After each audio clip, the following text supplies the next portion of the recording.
ஓம் சக்தி. குருவடி சரணம், திருவடி சரணம். சக்திகளே, சிறப்புகள் மிக்க இன்றைய ஆவணி பௌர்ணமி திருநாளில் வியாழக்கிழமையும் இணைந்து வந்துள்ள இந்த மங்களகரமான குரு பௌர்ணமி நாளில் மேல்மருவத்தூர் சித்தர் பீடத்தில் அமைந்துள்ள குரு பீடத்தில் நம் ஆன்மீக குரு அருள்மிகு பங்காரு அம்மா அவர்களுக்கு சிறப்பு அர்ச்சனை வழிபாடு நடைபெற்றது. ஆயிரக்கணக்கான பக்தர்கள் தங்கள் பக்தியையும் நன்றியையும் வெளிப்படுத்தும் வகையில் தாமரை மலர்களை குரு சிலைக்கு சமர்ப்பித்து வழிபட்டனர். சக்திகளே, நாம் இன்று ஒரு மலரை சமர்ப்பிக்கிறோம். ஆனால் அதன் பின்னால் ஒரு ஆழமான பொருள் இருக்கிறது. தாமரை சேற்றில் பிறக்கிறது. ஆனால் சேற்றின் அழுக்கை தன்னுடன் எடுத்துக்கொள்வதில்லை. தண்ணீருக்கு நடுவில் இருந்தாலும் தன்னுடைய தனித்தன்மையை இழக்காமல் அழகாக மலர்கிறது. அதுபோலதான் நம்முடைய வாழ்க்கையும். நாம் வாழும் உலகில் பிரச்சனைகள் இருக்கலாம், கவலைகள் இருக்கலாம், போட்டிகள் இருக்கலாம், பொறாமை இருக்கலாம், துன்பங்கள் இருக்கலாம், நம்மை சுற்றி எத்தனையோ எதிர்மறையான சூழ்நிலைகள் இருக்கலாம். ஆனால் அவற்றுக்கு நடுவிலும் நம் மனதை தூய்மையாக வைத்துக்கொண்டு நல்ல எண்ணத்தோடு நல்ல செயலோடு உயர்ந்த வாழ்க்கையை வாழ வேண்டும் என்பதைத்தான் தாமரை நமக்கு உணர்த்துகிறது. எனவே குருவின் திருவடிகளில் தாமரை மலரை சமர்ப்பிக்கும் இந்த நேரத்தில் ஒரு வேண்டுதலையும் நாம் மனதில் வைப்போம். பங்காரு தாயே, இந்த மலரைப் போல எங்கள் மனமும் மலர வேண்டும். வாழ்க்கையின் சூழ்நிலைகள் எப்படி இருந்தாலும் நாங்கள் நல்ல எண்ணங்களை இழக்காமல் வாழ வேண்டும். எங்கள் உள்ளத்தில் ஞான ஒளி பிறக்க வேண்டும் என்று வேண்டுவோம்.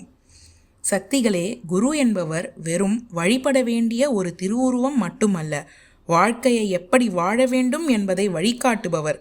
குழப்பம் வரும்போது தெளிவு தருபவர், துன்பம் வரும்போது தைரியம் தருபவர், வாழ்க்கையின் பாதை தெரியாத போது வழிகாட்டுபவர். அதிலும் நம் ஆன்மீக குரு அருள்மிகு பங்காரு அம்மா அவர்கள் தாங்கள் வாழ்ந்த வாழ்க்கையின் மூலமாகவே நமக்கு பல பாடங்களை கற்றுத்தந்திருக்கிறார்கள். இல்லறத்தில் இருந்து கொண்டே ஆன்மீகத்தை வளர்த்தார்கள். சமூகத்தின் நலனுக்காக உழைத்து கொண்டே ஆன்மீக பாதையை காட்டினார்கள். அதாவது வாழ்க்கையை விட்டு விலகுவதல்ல ஆன்மீகம், வாழ்க்கையின் கடமைகளை சரியாக செய்து கொண்டே மனதை உயர்த்தி கொள்வதுதான் உண்மையான ஆன்மீகம் என்பதை அம்மா தமது வாழ்வின் மூலம் உணர்த்தினார்கள். இன்று நாம் அனைவரும் ஒரு விஷயத்தை சிந்திக்க வேண்டும். நாம் குருவை எவ்வளவு பக்தியுடன் வணங்குகிறோம் என்பது மட்டும் முக்கியமல்ல, குரு காட்டிய வழியில் எவ்வளவு தூரம் நடக்கிறோம் என்பதுதான் முக்கியம். அம்மா அன்பை போதித்தார்கள். நாம் வீட்டில் அன்பாக இருக்கிறோமா? அம்மா சமத்துவத்தை போதித்தார்கள். நாம் மனிதர்களை வேறுபாடு இல்லாமல் மதிக்கிறோமா? அம்மா தொண்டை வலியுறுத்தினார்கள். நம்மால் முடிந்த ஒரு தொண்டையாவது செய்கிறோமா? அம்மா மன அமைதியை வலியுறுத்தினார்கள். ஆனால் நாமோ அடுத்தவர்களின் வாழ்க்கையை பார்த்து நம்முடைய நிம்மதியை இழந்து கொண்டிருக்கிறோமா? இன்று சமூக ஊடகங்களிலும் தொலைக்காட்சியிலும் செல்போனிலும் மற்றவர்களின் வாழ்க்கையை பார்த்து கொண்டே இருக்கிறோம். அவர்கள் எங்கு சென்றார்கள், என்ன வாங்கினார்கள், எப்படி வாழ்கிறார்கள் என்று பார்த்து எனக்கு மட்டும் இது இல்லையே என்று நம் வாழ்க்கையை மற்றவர்களுடன் ஒப்பிட்டு கொண்டிருக்கிறோம். அங்குதான் நம் மன அமைதி குறைகிறது. ஒவ்வொருவருக்கும் ஒரு வாழ்க்கை பாதை இருக்கிறது. ஒவ்வொருவருக்கும் ஒவ்வொரு பொறுப்பு இருக்கிறது. ஒவ்வொருவருக்கும் ஒவ்வொரு அனுபவம் இருக்கிறது. அதனால் பிறருடைய வாழ்க்கையை அளவுகோலாக வைத்து நம்முடைய வாழ்க்கையை மதிப்பிடக்கூடாது. நமக்கு கிடைத்திருப்பதற்கு நன்றியுடன் இருப்போம். நமக்கு தேவையான முன்னேற்றத்திற்காக உழைப்போம்.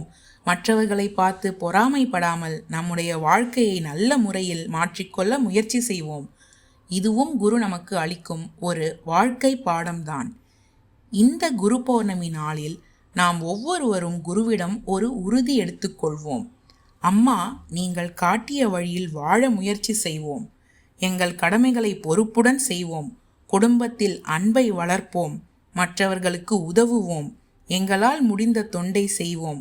வீண் கவலைகளில் மனதை அலைக்கழிக்காமல் இருப்போம்.